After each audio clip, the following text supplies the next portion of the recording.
अस्सलामुअलैकुम जी। उम्मीद है सब लोग खैरियत से होंगे। आज की वीडियो में हम बात करेंगे कि मलेशिया का जो ई वीज़ा है वो किस तरह अप्लाई करते हैं और कौन कौन से डॉक्यूमेंट रिक्वायर होते हैं।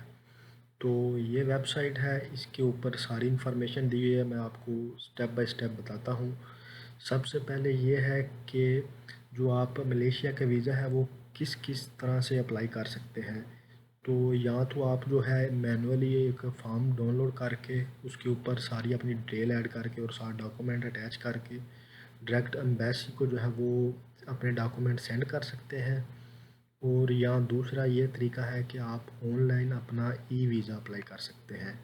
तो ये ई वीज़ा क्या है कि मलेशिया की गवर्नमेंट ने जो है वो एम्बेसी का जो टाइम एक फ्रेम होता है कि वो 15 दिन लेती है या 20 दिन, उसकी जो है आवाम को इंतज़ार ना करना पड़े लोगों को। तो उन्होंने ये एक सर्विस जो है वो मुतारफ़ करवाई है ई वीज़ा की। तो ई वीज़ा जो है वो आप अपना घर बैठ के लैपटॉप के ऊपर जो है वो इजीली अप्लाई कर सकते हैं। और ये वीज़ा जो है आपको अप्लाई होने के 2 से 3 दिन के बाद जो है वो इशू हो जाता है। तो हम बात करते हैं कि कौन कौन से जो ममालिक हैं ई वीज़ा की लिस्ट में शामिल हैं। तो ये लिस्ट दी हुई है, इनमें इसमें जो है वो China, India, Sri Lanka, Nepal, Myanmar, Bangladesh, Pakistan, Bhutan और सर्बिया और मोंटेनेग्रो, ये वाले कंट्री जो हैं ये फ़र्स्ट फ़ेज़ में जो है वो शामिल किए गए हैं जो मलेशिया का ई वीज़ा अप्लाई कर सकते हैं। तो जो ये वीज़ा है ये अप्लाई कैसे करना है। तो आप जो है ये कहाँ से अप्लाई कर सकते हैं। और जो सिंगापुर और मलेशिया के शहरी हैं उनके अलावा आप कहीं से भी हों तो वो अप्लाई कर सकते हैं। जो कंट्री की ये लिस्ट दी हुई है। तो ये जो वीज़ा है ये कितने दिन के लिए वैलिड होता है, ये आपको एक जो है ई वीज़ा अलाउ किया जाता है मलेशिया की तरफ से कि आप 1 महीना जो है वो सिंगल एंट्री, जो एक आप एंट्री करते हैं उस पे आप 30 दिन तक स्टे कर सकते हैं। और इसके अलावा जो है कि आप अगर फ़र्स्ट टाइम एप्लीकेंट हैं तो ये लिंक दिया हुआ है, इस पे जाके आप जो है अपनी एप्लीकेशन जो है वो स्टार्ट कर सकते हैं। तो ये डॉक्यूमेंट की लिस्ट दी हुई है कि कौन कौन से डॉक्यूमेंट्स हैं। You are required to scan and upload the following document to attach with your application. आपने जब ऑनलाइन अप्लाई करना है तो ये वाले डॉक्यूमेंट चाहिए आपको। एक पासपोर्ट साइज़ फ़ोटो चाहिए, तो जो कि आप अपनी उस वेबसाइट पे जब अप्लाई करेंगे तो अपलोड करेंगे। तो उसके बाद आपका जो है वो पासपोर्ट चाहिए जिसके ऊपर आपकी इंफॉर्मेशन डिटेल लिखी होती है। उसके बाद आपको जो है रिटर्न फ़्लाइट चाहिए, और उसके बाद आपको आपका बर्थ सर्टिफिकेट चाहिए। अगर आपके साथ कोई एक छोटा कह लें कि बच्चा भी ट्रैवल कर रहा है तो उसके लिए आपको बर्थ सर्टिफिकेट अटैच करना पड़ेगा। और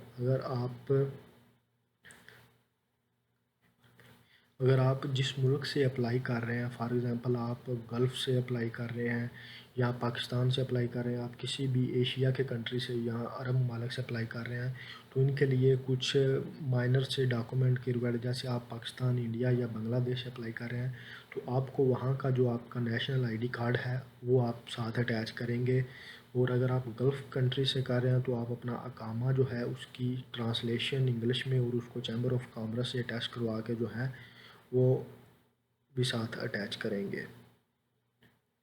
और ये उन्होंने लिखा हुआ है कि इस प्रोसेस को जो है वो अप्रूवल कौन करता है। तो वो बेसिकली मलेशिया का जो इमिग्रेशन डिपार्टमेंट है वो आपकी एप्लीकेशन को जो है चेक करता है, साथ जो आपने सपोर्टिंग डॉक्यूमेंट लगाए हैं उनका वेरिफिकेशन करता है। अगर आप को उनको अगर लगे कि हाँ इस बंदे का इंटरव्यू करना है तो वो फिर आपको कॉन्सुलेट में बुलाकर इंटरव्यू भी करते हैं।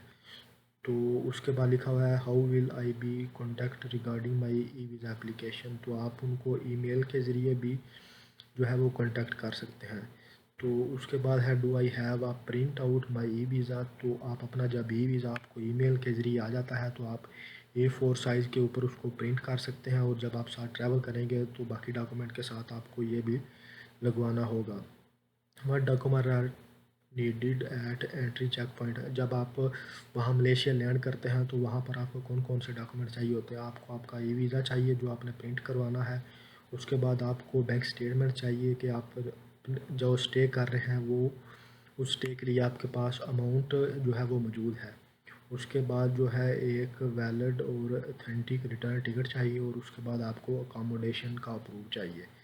तो अगर आप पहली बार अप्लाई कर रहे हैं तो ये उन्होंने दिया हुआ है लिंक, आप यहाँ से क्लिक करके जो है वो डायरेक्ट उस तरफ जा सकते हैं जहाँ पर आप अप्लाई करेंगे। ये मलेशिया के जो इमिग्रेशन डिपार्टमेंट है उनकी ऑफिशियल वेबसाइट है। अगर तो आपका ऑलरेडी अकाउंट बना हुआ है फिर तो आप लॉगिन करके जो है वो चले जाएंगे।